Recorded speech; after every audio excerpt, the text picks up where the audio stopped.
Israel का पागलपन इंतहा पर पहुंच गया। गजा पर एटम बम गिराने की बातें होने लगी।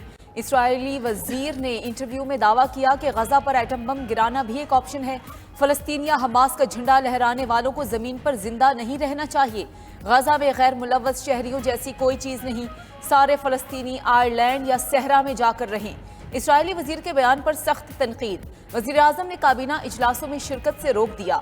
वजाहती बयान में कहा कि वजीर के बयान का हकीकत के साथ कोई ताल्लुक नहीं। दूसरी जानिब इसराइली डॉक्टर्स ने भी इंतहा पसंदी की हदें पार कर दी। 1000 से ज्यादा डॉक्टर्स का अपनी हुकूमत को खत। गजा के अस्पतालों पर बमबारी का मुतालबा।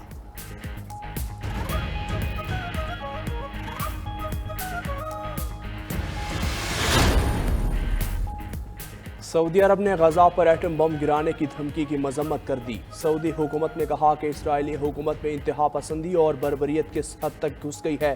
वजीर की फौरी बरतरफी में नाकामी से इसराइल की इंतहा पसंदी अयां है। एटमी हमले से मुतालिक बयान से इसराइल की इंसानी इक़्तिदार के लिए नफरत जाहिर होती है।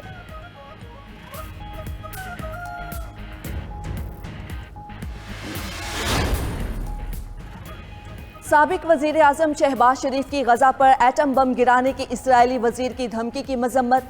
कहा बेगुनाहों के कातिलों का पूरी दुनिया पर खुदकुश हमला करने का मंसूबा है। सेहूनी रियासत और एटमी कुव्वत इंतहा पसंद जुनूनियों के हाथ में है। इसराइली जुनूनियों को रोका ना गया तो दुनिया जहन्नुम बन जाएगी। IAEA इसराइली एटमी तनसीबात पर मॉनिटर मुकर्रर करे।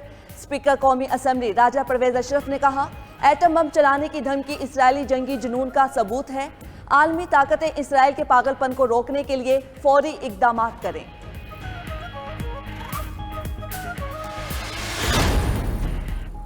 JUI के सरबराह मौलाना फजलुर रहमान का कतर में हमास की क़यादत से मुलाकात। खालिद मशअल और इस्माइल हनिया से मुलाकात में गजा की सूरत हाल पर गुफ्तगू। मजलूम फलस्तीनियों के लिए इमदादी सामान की तरसील और दीगर उमूर पर बातचीत। बोले इसराइल क़िबला अव्वल को हैकले सुलेमानी में बदलने की मजमूम कोशिश कर रहा है। इस्माइल हनिया ने कहा कि मगरबी ममालिक हथियारों से भरे जहाज तल अवीव पहुंचा रहे हैं। उम्मत मुसलमा भी फलस्तीनी भाइयों की हिमायत के लिए मैदान में निकले। खालिद मशअल ने कहा कि कश्मीरियों और फलस्तीनियों पर अरसा दराज से मुजालिम जारी हैं।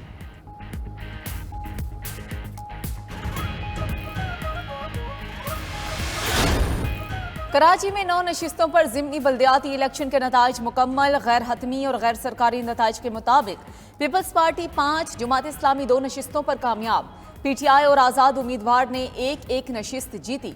मेयर मुर्तज़ा वहाब ने यूनियन काउंसिल का ज़िमनी इलेक्शन जीत लिया। मुर्तज़ा वहाब UC 13 सदर टाउन से चेयरमैन मुंतखब। मुर्तज़ा वहाब का कामयाबी पर पीपल्स पार्टी के कारकुनान के साथ रस्क। बोले कि ये रिजल्ट ट्रेलर था, पूरी फिल्म जनरल इलेक्शंस में दिखाएंगे, पूरे मुल्क में जीतेंगे, बिलावल भुट्टो को वजीर आजम बनाएंगे।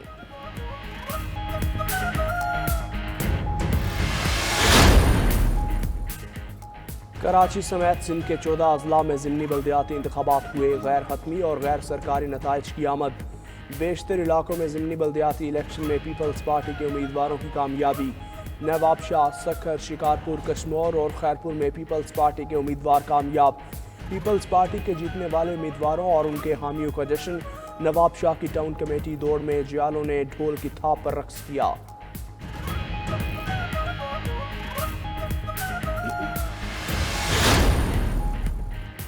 MQM जुल्म के खिलाफ और मजलूम के साथ खड़ी है। मजलूमों के ऐलान जिहाद से ही जागीरदारों का खात्मा होगा। कराची का फैसला पाकिस्तान के मुस्तकबिल का फैसला होगा। कन्वीनियर MQM खालिद मकबूल सदीकी का सईदाबाद बल्दिया टाउन में खिताब। मुस्तफ़ा कमाल बोले 15 साल में पीपल्स पार्टी की हुकूमत ने कराची को तबाह कर दिया। MQM का मसला इलेक्शन नहीं, दिल जीतना है। अगले इलेक्शन के बाद बल्दिया टाउन पाकिस्तान का मॉडल हल्का होगा।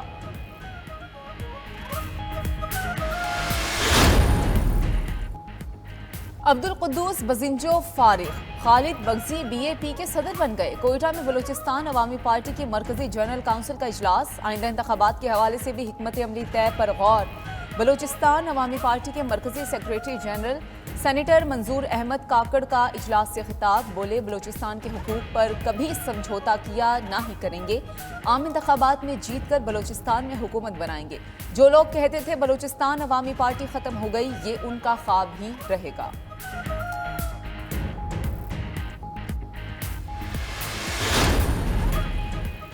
नून लीग 10 नवंबर तक टिकटों की तकसीम दरख्वास्त वसूल करेगी।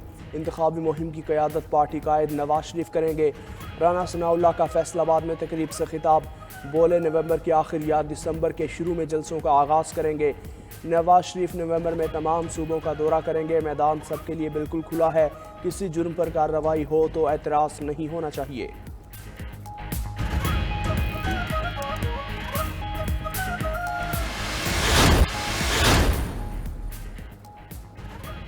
पूरी कौम फौज के शाना बशाना खड़ी है। निगरान वज़ीर इत्तलात बलूचिस्तान जान अचकज़ई कहते हैं पाकिस्तानियों को दो तरह से निशाना बनाया जा रहा है।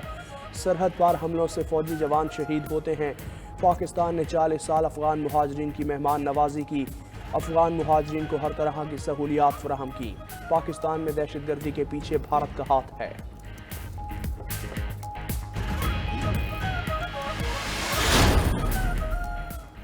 कोयटा में कांगो वायरस का एक और मरीज दम तोड़ गया। 37 साल मरीज का ताल्लुक नवाही इलाके हजारगंजी से था।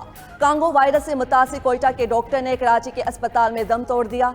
कोयटा में कांगो वायरस के मजीद 2 मुश्तबा मरीज सामने आ गए। फातिमा जिना अस्पताल के आइसोलेशन वार्ड मुंतकिल। मुश्तबा मरीजों के खून के नमूने टेस्ट के लिए लेबॉर्ट्री भिजवा दिए गए।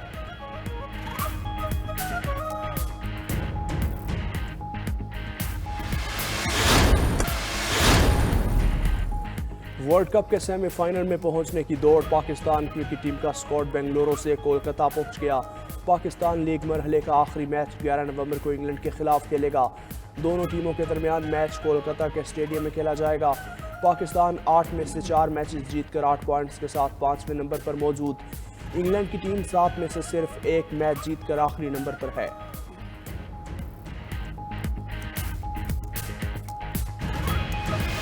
इस्लामाबाद में 3 रोज़ा अदबी मेला ख़त्म। आखिरी रोज़ भी कुत के दिलदादा हजरात की मेले में भरपूर शिरकत। क़याम पाकिस्तान, सहाफ़त, अदब, खारिजा उमूर, इंसानी हुकूक, फिल्म और कहानी के मौज़ूआत पर मुबाहिसे हुए। सआदत हसन मंटो के अफसाने पर स्टेज ड्रामा पेश किया गया।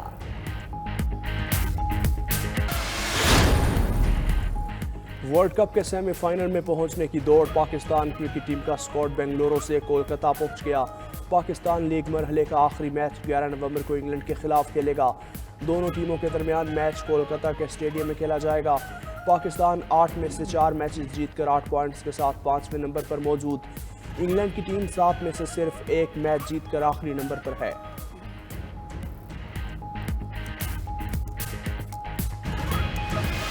इस्लामाबाद में 3 रोज़ा अदबी मेला ख़त्म। आखिरी रोज़ भी कुत के दिलदादा हजरात की मेले में भरपूर शिरकत। क़याम पाकिस्तान, सहाफ़त, अदब, खारिजा उमूर, इंसानी हुकूक, फिल्म और कहानी के मौज़ूआत पर मुबाहिसे हुए। सआदत हसन मंटो के अफसाने पर स्टेज ड्रामा पेश किया गया।